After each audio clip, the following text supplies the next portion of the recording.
నిద్రతో జాగ్రత్త. చూద్దాం రండి ఇదేమిటో. 6వ వచనం, సోమరి చీమల యొద్దకు వెళ్ళుమో, వాని నడతలు కనిపెట్టి జ్ఞానము తెచ్చుకొనుమో. వాటికి న్యాయాధిపతి లేకున్నను, పై విచారణకర్త లేకున్నను, అధిపతి లేకున్నను, అవి వేసవి కాలమందు ఆహారము సిద్ధపరచుకొనును, కోత కాలమందు ధాన్యము కూర్చుకొనును. సోమరే, ఎందాక నీవు పండుకొని ఉందువు? ఎప్పుడు నువ్వు నిద్రలేస్తావు? ఇంకొంచెం నిద్రించటం, ఇంకొంచెం కొనకడం, కొంచెం సేపు చేతులు ముడుచుకొని పడుకోవడం, ఎంతకాలం? అలా ఒకవేళ నిద్రపోతుగా నువ్వు జీవిస్తున్నట్లయితే దోపిడీగాడు వచ్చినట్లు దరిద్రం నీ యొద్దకు వచ్చును, ఆయుధదారుడు వచ్చినట్లు లేమి, కరువు, కష్టం నీ దగ్గరకు వస్తుంది. నిద్రతో జాగ్రత్త. సోమరి, చీమల దగ్గరికి వెళ్ళి చూడు. అర్ధరాత్రి మీరు లైట్ వేయండి. ఒకవేళ ఎక్కడైనా కొంచెం స్పీడ్ పడింది అనుకోండి, చీమలు ఏం చేస్తాయి చెప్పండి? వెళ్ళి లైన్లో వెళ్ళిపోతాయి. వాటికి గొప్ప విషయం ఏమిటంటే వాటికి ట్రాఫిక్ లైట్స్ అవసరం లేదు, సిగ్నల్ లైట్స్ అవసరం లేదు, ట్రాఫిక్ జామ్ కాదు. ఎంత క్రమముగా చీమలు వెళ్తాయండి, ఎంత లైన్లో వెళ్తాయండి. వాటికి నాయకుడు లేడు, గడ్డి పెట్టేవాడు లేడు, బుద్ధి చెప్పేవాడు లేడు. కానీ రేయింబగళ్ళు అవి కష్టపడతాయి. అనేక సందర్భాల్లో నా దగ్గరకు వచ్చినటువంటి సహోదరి సహోదరులు చెప్పే మాట ఏంటి తెలుసు? అన్నయ్య, దయచేసి ప్రార్థన చేయండి. ఏంటి సమస్య? నా భర్త అస్సలు పనిచేయడు అన్నయ్య. 3 రోజులు ఉద్యోగం చేస్తే 4 రోజులు సెలవు పెట్టేస్తాడు అన్నయ్య. ఎక్కడా కూడా ఉద్యోగంలో స్థిరంగా ఉద్యోగం చేయడు అన్నయ్య. 2 నెలలు 3 నెలలు ఉద్యోగం చేశాడయ్యా అంటే వెంటనే మానేస్తాడు అన్నయ్య. కుదురుగా పని చేయలేడు అన్నయ్య. కష్టపడి పని చేయడం చేత కాదన్నయ్య. నేను రెక్కలు ముక్కలు చేసుకొని ప్రొద్దున 7 గంటలకు వెళ్ళి సాయంత్రం 7 గంటలు 12 గంటలు కష్టపడి ఒక 4,000 రూపాయలు తీసుకొస్తే ఆ 4,000 రూపాయలతో రెంట్ కట్టుకోవాలి, ఆ 4,000 రూపాయలతో బిడ్డలకు తిండి పెట్టుకోవాలి, ఆ 4,000 రూపాయలతో బిడ్డలను చదివించుకోవాలి. నా భర్త ఏమో ఎప్పుడు చూసినా సరే మంచం మీద దొర్లుతూనే ఉంటాడు అన్నయ్య. ఎప్పుడు చూసినా పడుకునే ఉంటాడు అన్నయ్య. ఈరోజు ఉన్నారా మన మధ్య నిద్రపోతులు?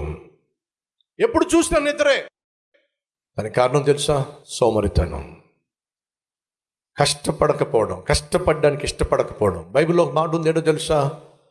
ఏ ఒక్కడు కష్టపడకుండా భోజనము చేయడానికి వీలు లేదో. చదువుకుంటున్న తమ్ముళ్ళు, చదువుకుంటున్న చెల్లెళ్ళు వింటున్నారా? ఎగ్జామ్స్లో ఫెయిల్ అయిపోవడానికి ప్రధాన కారణం చెప్పమంటావా? నీ సోమరితనం. ఎప్పుడు చూసినా నిద్ర నిద్ర నిద్ర.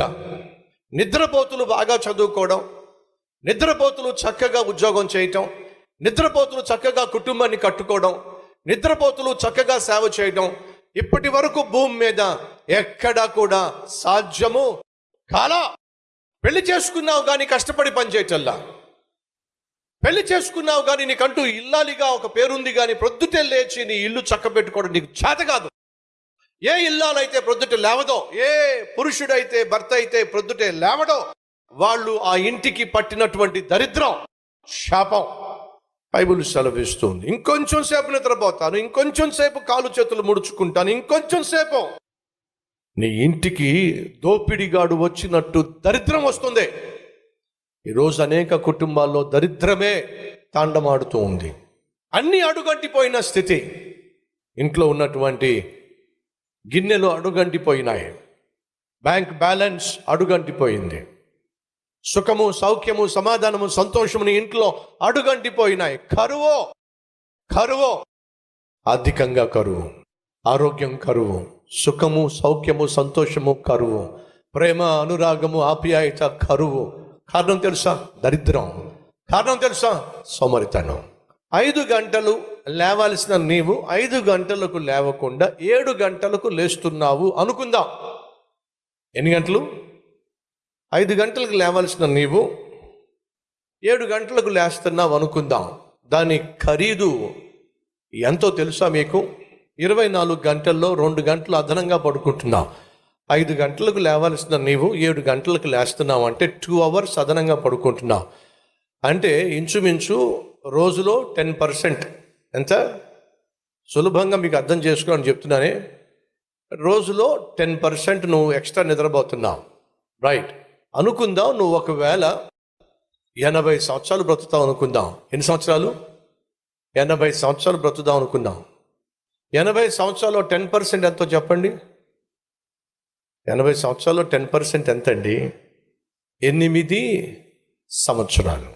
2 గంటల సేపు అదనంగా నువ్వు పడుకున్నప్పుడు 5 గంటలకు లేవలసిన నీవు 7 గంటలకు నువ్వు లేచినట్లయితే, అదే నీ జీవిత విధానం అయినట్లయితే విను, 80 సంవత్సరాల వయసు నీకు వచ్చేసరికి నువ్వు అదనంగా పడుకున్న ఈ 2 గంటలు ఎన్ని సంవత్సరాలు తెలుసా? సుమారు 10 సంవత్సరాలు. అనగా నువ్వు 80 సంవత్సరాల్లో 8 సంవత్సరాలు నువ్వు అదనంగా పడుకున్నావు. ఆ 2 గంటలు కలుపుకుంటా వెళ్ళినట్లయితే 8 సంవత్సరాలు నువ్వు జీవించకుండా మంచం మీద పడుకున్నావు. అర్థమైందా ఏమైనా నీకు? 2 గంటలే కదా, 1 గంట సేపే కదా, 2 గంటల సేపే కదా అని చెప్పి సింపుల్గా అనేస్తున్నావు. దాన్ని జాగ్రత్తగా క్యాలిక్యులేట్ చేసినట్లయితే అది సంవత్సరాలుగా మారుతుంది.